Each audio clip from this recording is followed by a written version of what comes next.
आप देख रहे हैं शेयर बाजार लाइव। अभी एसजेएक्स निफ्टी को देखें तो 29 अंकों की बढ़त के साथ ट्रेड कर रहे एशियन इंडाइसेस मिक्स्ड हैं, लेकिन इंपॉर्टेंट ये है कि फेड ने ब्याज दरों में कोई बदलाव नहीं किया। एक बार फिर से आपको बता देते हैं कि दरें नहीं बढ़ने का क्या असर होगा। पहला तो भारतीय बाजारों पर असर क्या होगा। उम्मीद तो यही है कि अच्छी शुरुआत आज भारतीय बाजारों की हो सकती है, तेज बढ़त के साथ खुल सकते हैं।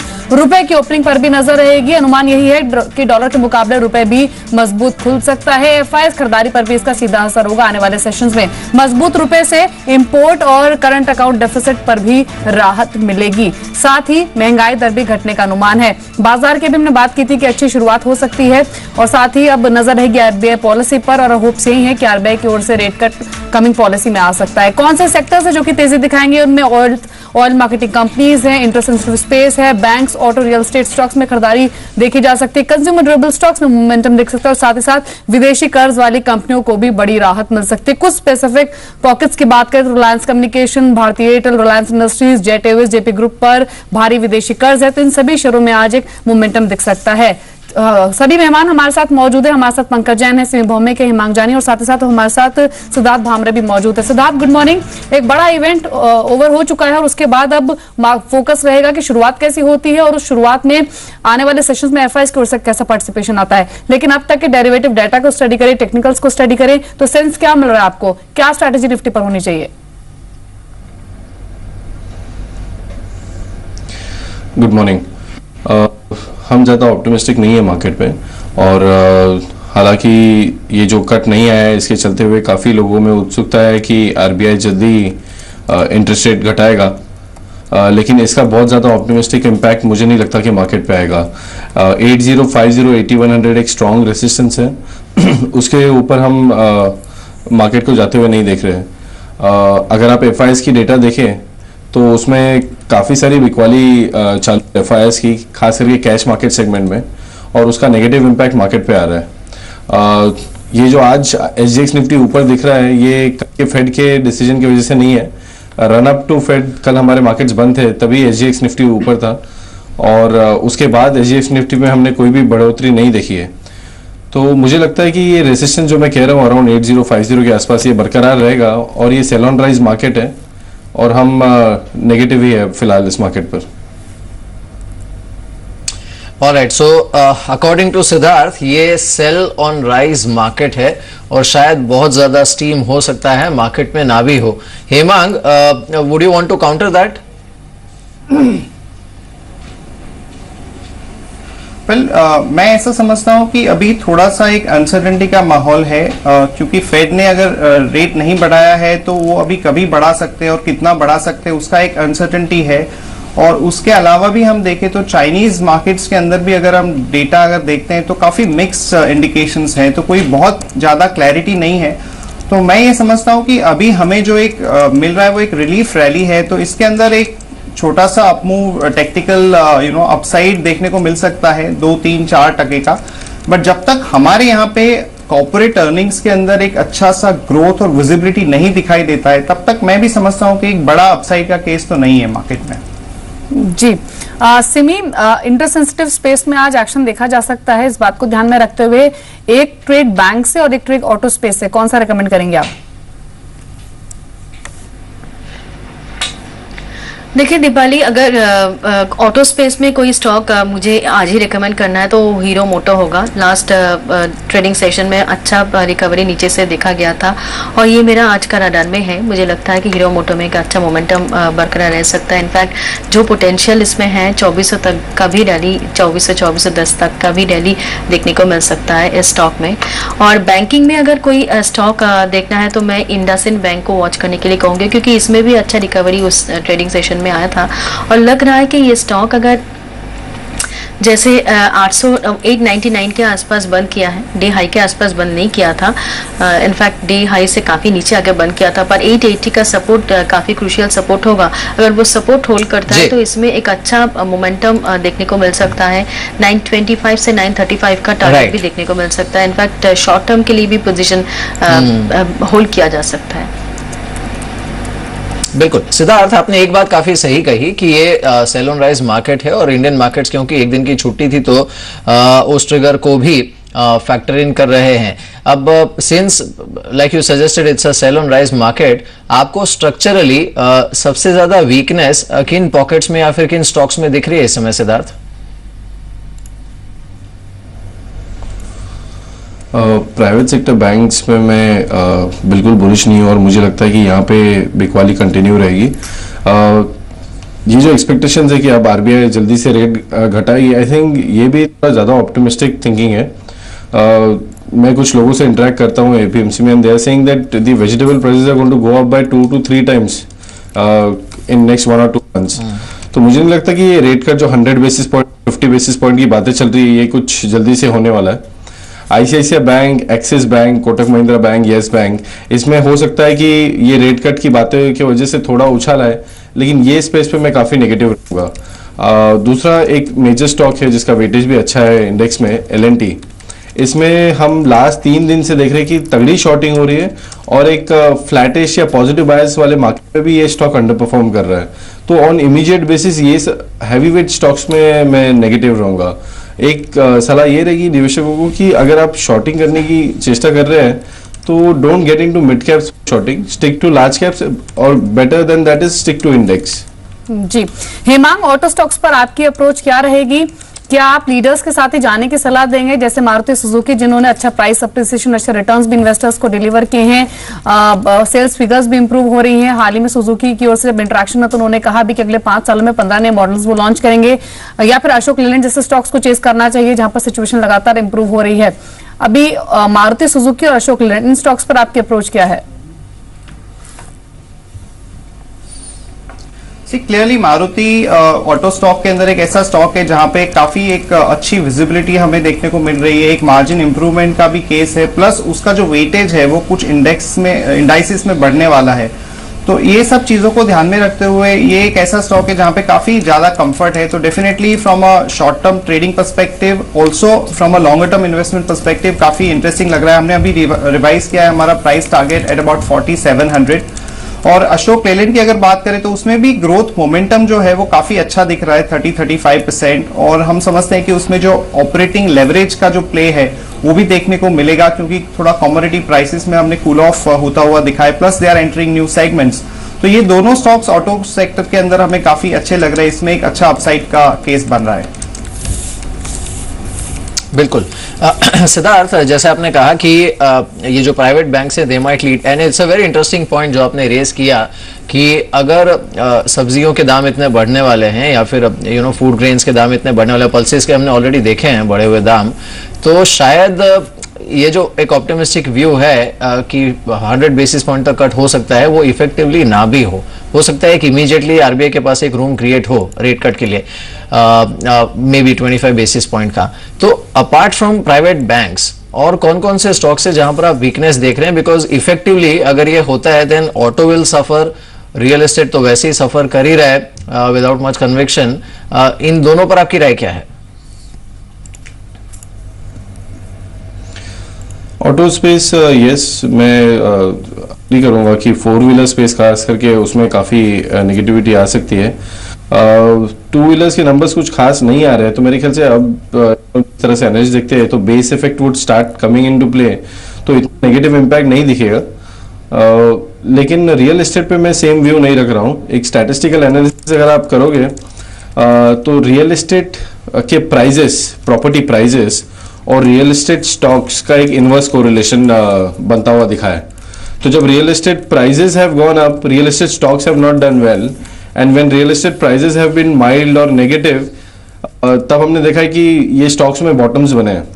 तो मैं शॉर्टिंग के लिए डीएलएफ जैसे स्टॉक में जल्दबाजी नहीं करूंगा। इनफैक्ट अगर ये स्टॉक वापस अगर 100-105 के लेवल पे आता है तो मैं इसमें कुछ बाइंग करूंगा। तो ये एक स्टैटिस्टिकल एनालिसिस है, nothing to do with fundamental on this front. Siddharth, जो दूसरा हिस्सा है इस मार्केट का वो है mid caps, and I am asking a generic question, not specifically about any sector, लेकिन एक जो टिपिकल हमने फ्रॉथीनेस मिड कैप में देखी थी may be 6 to 8 weeks back, उसमें से काफी कुछ फ्रॉथ निकला है। लेकिन अभी भी क्या ये कहना सही होगा that one has to be very cautious in mid cap, और जो आप कह रहे हैं उस तरह की वीकनेस अगर मार्केट में आती है then we are looking at maybe further downward re-rating mid cap space में. सर ये जो फ्रॉड वर्ड आप यूज कर रहे हो ये कब आता है जब बहुत सारे लोग और खास करके रिटेल एक्शनाइज है जो लीवरेज हो जाते हैं मार्केट में, और उसमें हम देखते हैं कि बहुत सारी पोजीशंस बन रही है और ज्यादातर लॉन्ग पोजीशंस, और अचानक हमें मार्केट नेगेटिव लगने लगता है, तब हम इसको फ्रॉड के बारे में कहते हैं. Now what we have observed is कि retail HNIs these days are busy in doing option trade, या तो वो कुछ डिलीवरी बेस्ड बाइंग कर रहे हैं. फ्यूचर सेगमेंट में कोई ज्यादा एक्टिव है नहीं. कैश सेगमेंट में ज्यादा वॉल्यूम्स हो रहे हैं, अगर आपने नोटिस किया होगा तो. और खास करके ये जो फ्रॉड अगर मैं कहूं तो ये म्यूचुअल फंड में है, जहां पे बहुत सारा पैसा वाया एसआईपी या लमसम इन्वेस्टमेंट आ रहा है, and they have this mandate to put 95% of money into markets, और ये पैसा जा रहा है आपके मिड कैप्स में या लार्ज कैप्स में या डिफेंसिव्स में. तो इस बार मार्केट में फ्रॉड नहीं है कि मार्केट करेक्ट होगा और सिग्निफिकेंट अनवाइंडिंग होगी. The person or the people, set of people who are suffering more at this point of time because of this fall is mutual fund NAVs. तो मुझे नहीं लगता कि फ्रॉड है मार्केट में और इसके चलते हुए बहुत सिग्निफिकेंट फॉल आएगा. लेकिन अगेन जैसे मैं पहले भी कहा कि अगर मुझे मार्केट में नेगेटिविटी दिख रही है और अगर मुझे इसका फायदा उठाना है तो मैं मिड कैप में डेफिनेटली शॉर्ट नहीं जाऊंगा, और लॉन्ग के लिए मैं अभी फिलहाल मेरे हॉर्सेस होल्ड करूंगा. जी चलिए 9 बजे हैं, वक्त हो गया शेयर बाजार लाइव को ही समेटने का, और अब शुरुआत करते हैं फर्स्ट ट्रेड की. पहले देख लेते हैं हेडलाइंस. फेड ने ब्याज दरों में नहीं किया कोई बदलाव, ब्याज दरें 0 से 0.25% पर बरकरार. 2015 के अंत तक 0.375% की बढ़त संभव.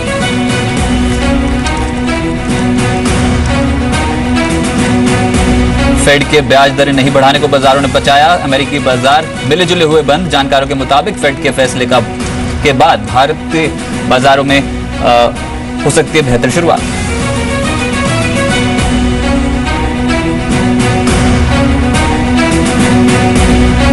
भारतीय बाजारों की हो सकती है बेहतर शुरुआत. एसजेएक्स निफ्टी में मामूली तेजी और साथ साथ डॉलर इंडेक्स में गिरावट से रुपए को मजबूती देखने को मिल सकती है.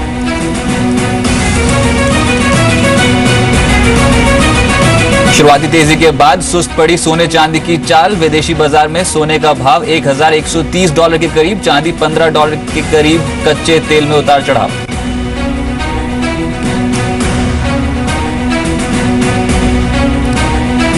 फेड के ब्याज दरें नहीं बढ़ाने के बाद रिजर्व बैंक पर अब दरें घटाने का दबाव बढ़ा. रिजर्व बैंक जल्द कर सकता है दरें घटाने का फैसला.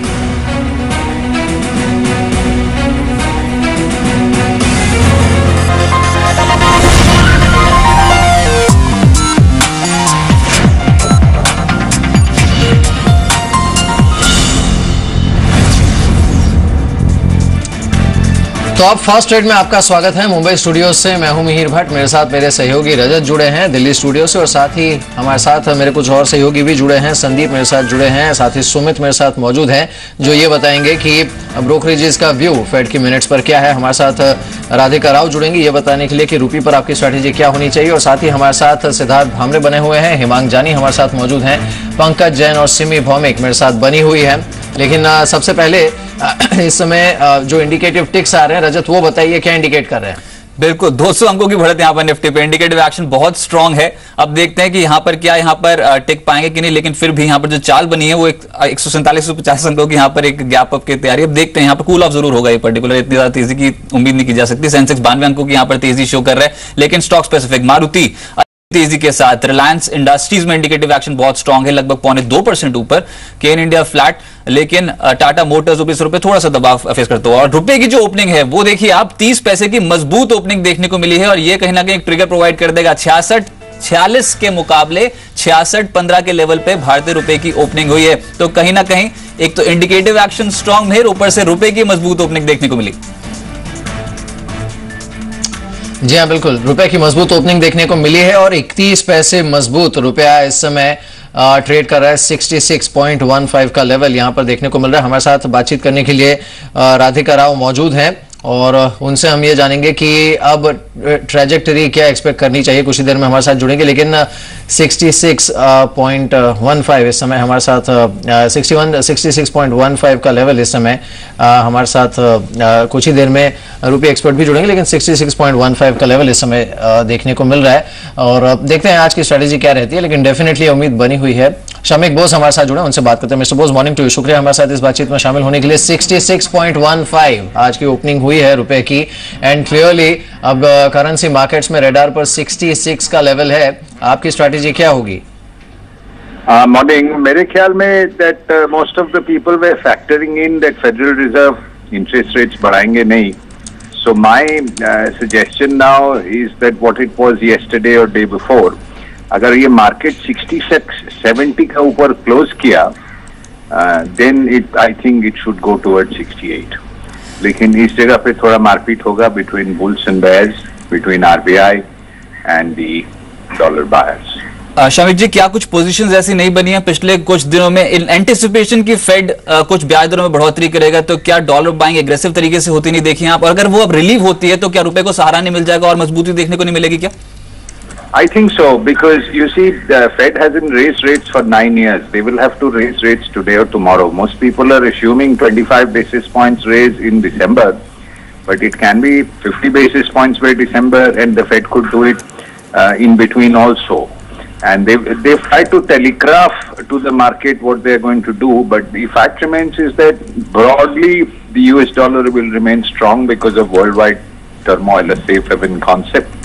The Indian rupee will not do very badly. It was overvalued. It is correct. End of the year, it can go towards 68 if it breaks through 66-70.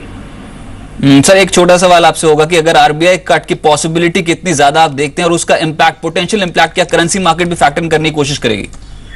Could you repeट that a little louder, perhaps? Right sir, RBI rate cut की possibility आपको कितनी लग रही है, और क्या currency market RBI के rate cut को भी कहीं ना कहीं फैक्टर इन करने की कोशिश करेगी? इन एंटिसिपेशन क्या रुपए मजबूत हो सकता है?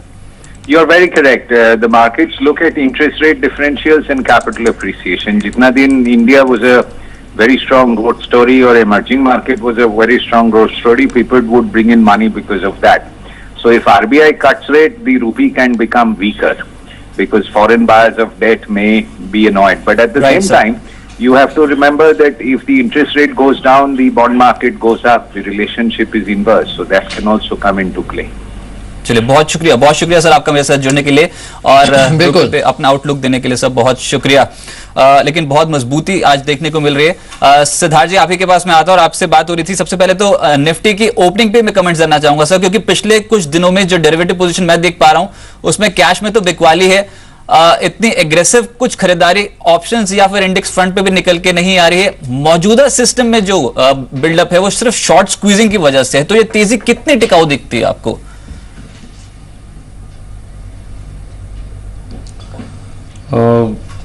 ज़्यादा पोजीशंस बैंक निफ्टी में शॉर्ट्स में बनी है और वहाँ पे भी हमने देखा कि बहुत ज़्यादा शॉर्ट कवरिंग नहीं आई है।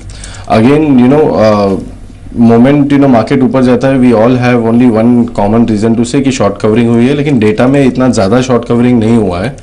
क्यों नहीं हुआ है? क्योंकि जिन लोगों ने निफ्टी में पोजीशंस बनाई है शॉर्ट, वो एफआईआईज है और सेवी ट्रेडर्स है, जिनकी शॉर्टिंग की वैल्यू इस 8300 8500 वो लेवल से शॉर्टिंग हुई है मार्केट में।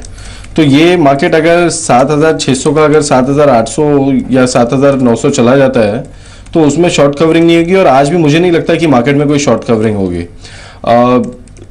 एफएनओ डेटा को अगर मैं खास करके ऑप्शंस में अगर देखूं तो ऑप्शंस में यस 7200 7400 पुट ऑप्शन में काफी बाइंग हुई है।